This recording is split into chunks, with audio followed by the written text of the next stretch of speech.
వక్రతుండ మహాకాయ సూర్యకోటి సమప్రభా నిర్విఘ్నం కురు మే దేవా సర్వకార్యేషు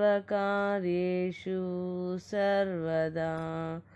గురుబ్రహ్మా గురుర్విష్ణు గురుర్దేవో మహేశ్వరః గురుః సాక్షాత్ పరబ్రహ్మ తస్మై శ్రీ గురవే నమః. భగవాన్ శ్రీ వెంకయ్య స్వామి వారి జీవిత చరిత్ర. ఓం నారాయణ ఆదినారాయణ. 20వ అధ్యాయం. ధర్మాచరణ. ప్రతి మానవుడు సుఖశాంతులతో తృప్తిగా జీవించాలని తలుస్తాడు. కానీ అట్టి సుఖము, శాంతి, తృప్తి అనునవి మనం ఆచరించే ధర్మము వల్ల మాత్రమే లభిస్తాయని ఎన్ని శాస్త్రాలు ఘోషించినా, మహాత్ములందరూ ఎలుగెత్తి చాటిన ఆశాబద్ధుడైన మానవునకు అట్టి ఆచరణ దుస్సాధ్యమైంది. ఇట్టి ధర్మాచరణ మన నిత్య జీవితంలో సహజ సిద్ధమయ్యేందుకు మహనీయుల సాంగత్యం ఒక్కటే శరణ్యమని భగవద్గీతాది గ్రంథాలన్నీ చెబుతున్నాయి. వారి ప్రత్యక్ష సాన్నిధ్యము లభించనప్పుడు మహాత్ముల చరిత్ర పారాయణ కూడా మహాత్ముల ప్రత్యక్ష సాన్నిధ్యంతో సమానమని ఎందరో భక్తుల అనుభవాలు రుజువు చేస్తున్నవి. మహనీయుల చరిత్ర పారాయణ ద్వారా అనేక మంది భక్తులలో కలిగిన హృదయ పరివర్తనే ఇందుకు నిదర్శనము. అట్టి ధర్మాచరణను గూర్చి స్వామివారు ఏనాడు పెద్దగా ఉపన్యసించకున్నను స్వామివారి నిత్య జీవిత సంఘటనల నుండి ఇట్టి ధర్మబోధ వినగలిగిన వారికి అనుక్షణము వినిపిస్తూనే ఉంటుంది. కొర్రకూటి బుజ్జయ్య గారు ప్రతినిత్యం స్వామివారి సన్నిధిలో ఎక్కువ కాలం గడిపేవారు. ఒకప్పుడు ఎందుకో గాని ఊరిలో ఉండి కూడా 10 రోజులు స్వామివారి దర్శనానికి రాకుండా వీధులలో రచ్చ మీద కూర్చొని మాట్లాడుతూ కాలం గడిపేవాడు. 11వ రోజున స్వామివారి దగ్గరకొస్తే స్వామివారు వీరిని చూపుతూ, "ఏ ఊరయ్యా ఆయనది" అని అన్నారు. తన ప్రవర్తనకు బుజ్జయ్య పశ్చాత్తాపడ్డారు. గురువును పక్షానికి, మాసానికి, కనీసం 6 మాసాలకైనా ఒకసారి విధిగా దర్శించాలని శాస్త్రం. ఈ శాస్త్రవాక్యం వారి మహాసమాధి అనంతరం కూడా వర్తిస్తుంది. సద్గురువు జనన మరణాలకు అతీతుడు గనుక వారితో భక్తులకు గల అనుబంధం వారి మహాసమాధి అనంతరం కూడా కొనసాగుతూ ఉంటుందని శ్రీ రమణ మహర్షి చెప్పారు. సూర్యచంద్రాదులు ఉన్నంత వరకు తామక్కడే ఉంటామని స్వామివారు మనకు వాగ్దానం చేశాక వారి సమాధిని దర్శించడం, వీలైనంత కాలం అక్కడ గడపడం మనకెంతో శ్రేయస్కరం. నాగుల వెల్లటూరు వాస్తవ్యులు మంగమ్మ ఒకరోజు ఉపవాసం ఉన్నది. ఆ రోజు స్వామివారు ఆమెతో, "అందరికీ అన్నం పెట్టి నీవు తినరామ్మా" అన్నారు. "ఈరోజు శివరాత్రి స్వామి, ఉపవాసం ఉన్నాను" అన్నది మంగమ్మ. "అబ్బే, అన్నం చూస్తూ ఉళ్ళమ్మా, తినేసిరా" అన్నారు స్వామివారు. అంటే అన్నం తినాలనే కోరిక, ఆకలి ఉంటాయి కనుక తినటమే మంచిది అని స్వామివారి భావం. అలానే ఆమె అన్నం తిని వచ్చింది. ఆకలితో నకనకలాడుతూ ఎప్పుడెప్పుడు దీక్ష విరమించి అన్నం తిందామా అన్న తలంపు ఉన్నంతసేపు అన్నం తినట్లే లెక్క. తినాలనే కోరిక లేకుంటే తప్ప ఆ కోరిక ఉన్నంతసేపు తినకుండా ఉండినా తినిన వాళ్ళ క్రిందే లెక్క. దీనినే భగవద్గీత మిథ్యాచారమని చెప్పింది. అందుకే స్వామివారు ఆమె సంస్కారమునకు ఉపవాసం తగదని చెప్పారు. కానీ కొందరిని స్వామివారు ఉపవాసం ఉండమని ప్రోత్సహించేవారు. ఉదాహరణకు రోసిరెడ్డి గారిని ఒకప్పుడు 5 రోజులు ఆహారం లేకుండా ఉంచారు. అది వారి సంస్కారమునకు తగినది గనుక అలా చేశారు. స్వామివారు సామాన్యంగా ఎవరింటిలోకి వెళ్ళేవారు కారు. కానీ 1978వ సంవత్సరంలో స్వామివారు కలిచేడు నరసారెడ్డి గారి ఇంటిలో 3 రాత్రులు ఉండి ఒకనాడు వారి నట్టింట ధుని వెలిగించి ఇంటి లోపల కూర్చోవటం విశేషం. 4వ రోజు ఉదయం స్వామివారు, "సిద్ధలయ్య కొండకు వెళ్ళాలి, బండి తీసుకురా" అన్నారు. బండి వచ్చింది. సామానులన్నీ బండిలో వేసి స్వామివారిని కదలమన్నారు భక్తులు. కానీ ఆయన, "ఇప్పుడు పోవడానికి లేదు, బండివానికి 6 రూపాయలు ఇచ్చి పంపండి" అని 4-5 సార్లు చెప్పారు. బండివానికి అంత డబ్బు ఎందుకు ఇవ్వాలో ఎవరికీ అర్థం కాలేదు. కానీ బండివాడు రోజు గనిలోకి పోయి కూలి చేసి బాడుగ సంపాదించుకునేవాడు. ఆ రోజు అతడు బండి కట్టడం వలన అతడికి పనిపోయింది కనుక ఆ కూలి మనమే ఇవ్వాలని స్వామివారి భావం. సాయినాథుడు చెప్పినట్లు ఎవరి సేవను ఉచితంగా తీసుకోవద్దు. ఎలాంటి సేవకైనా ఉదారంగా ప్రతిఫలం ఇవ్వాలి. ఈ ధర్మాన్ని స్వామివారు ఎంత చక్కగా పాటిస్తున్నారో చూడండి. బండి దొరకడం కష్టం గనుక స్వామివారిని సేవకులు ఆ రోజే బయలుదేరమన్నారు. కానీ స్వామివారి ఆజ్ఞకు తిరిగేముంది?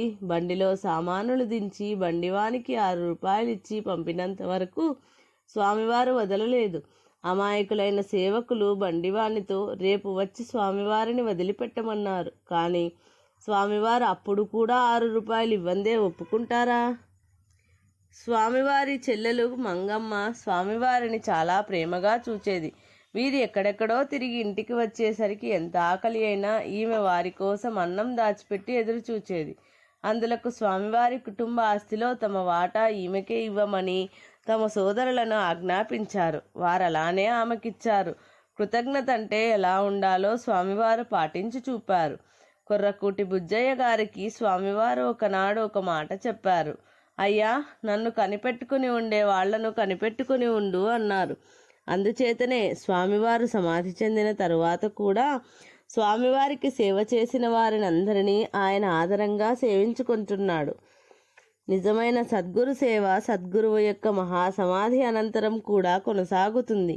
అందుకే మన ప్రాచీన శాస్త్రాలు నైష్టిక బ్రహ్మచారి అనగా జీవితాంతం బ్రహ్మచర్యం పాటించేవారు ఎల్లప్పుడూ గురువు చెంతనే ఉండాలని, గురువు పరమపదించినట్లయితే వారి అగ్నిహోత్రాన్ని వారి ప్రత్యక్ష రూపంగా సేవిస్తూ జీవితాంతం ఉండాలని చెబుతాయి. శ్రీ సాయి ఆ నియమాన్ని పాటించారు.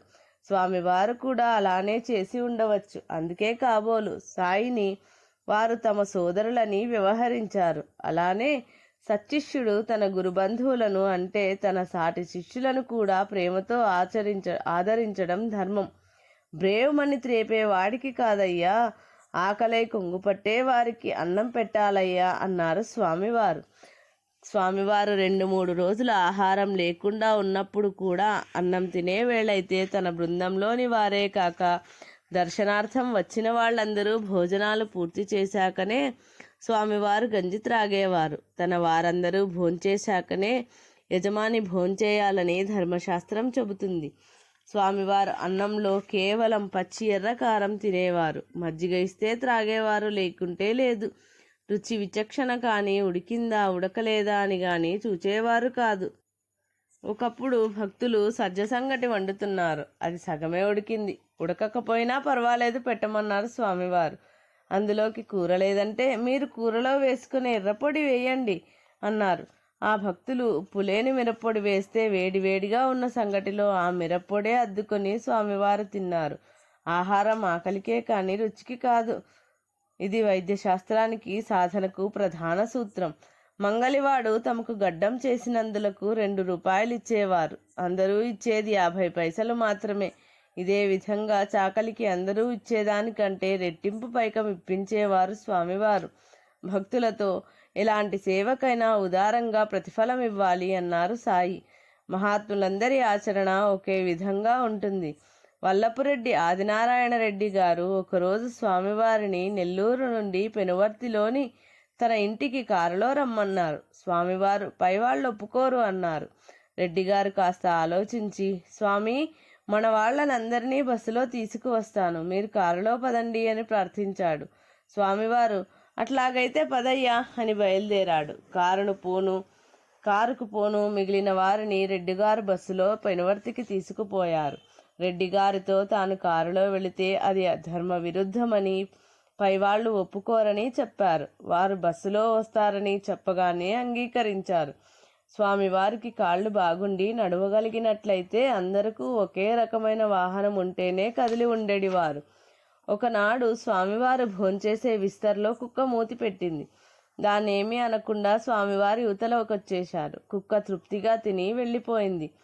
స్వామివారు కుక్కలకు అన్నం పెడితే అవి తమ జాతి వైరమ్మ అని అన్ని కుక్కలు సామరస్యంగా తినేవి. ఇదే విధంగా స్వామివారి భక్తురాలు తులసమ్మ అన్నం పెడితే కుక్కలు, పిల్లులు వైరమ్మ అని ఒకే విస్తర్లో తినేవి. ఒకరోజు స్వామివారు నిద్రలేస్తూనే, ఈరోజు ఎవరు నోరు విప్పకూడదయ్యా అని పదే పదే చెబుతున్నారు. స్వామివారు ఎందుకు ఆ విధంగా చెబుతున్నారో ఎవరికీ బోధపడలేదు. కొంతసేపటికి ఆశ్రమంలో 5 ధోవతులు కలిపి తయారు చేసిన మంత్రం వేసే గుడ్డ ఎవరో దొంగలెత్తుకుపోయారని, ఆ విషయమై దొంగలను తమ సేవకులు దూషిస్తారని స్వామివారు అలా చెప్పారని సేవకులు తెలుసుకున్నారు. ఒకరోజు ఆశ్రమంలో నీళ్లు కాచుకునే పెద్ద రాగి అండ దొంగలెత్తుకుపోయారు. స్వామివారికి చెబితే, వాళ్లకు లేకే కదయ్యా ఎత్తుకుపోయారు, వాళ్లను మనమేమి అనకూడదే అని సెలవిచ్చారా ధర్మప్రభువు. ఉదాసీనో గతవ్యథ అని కదా శాస్త్రం. ఇది భగవాన్ శ్రీ వెంకయ్య స్వామివారి జీవిత చరిత్ర 20వ అధ్యాయం సంపూర్ణం.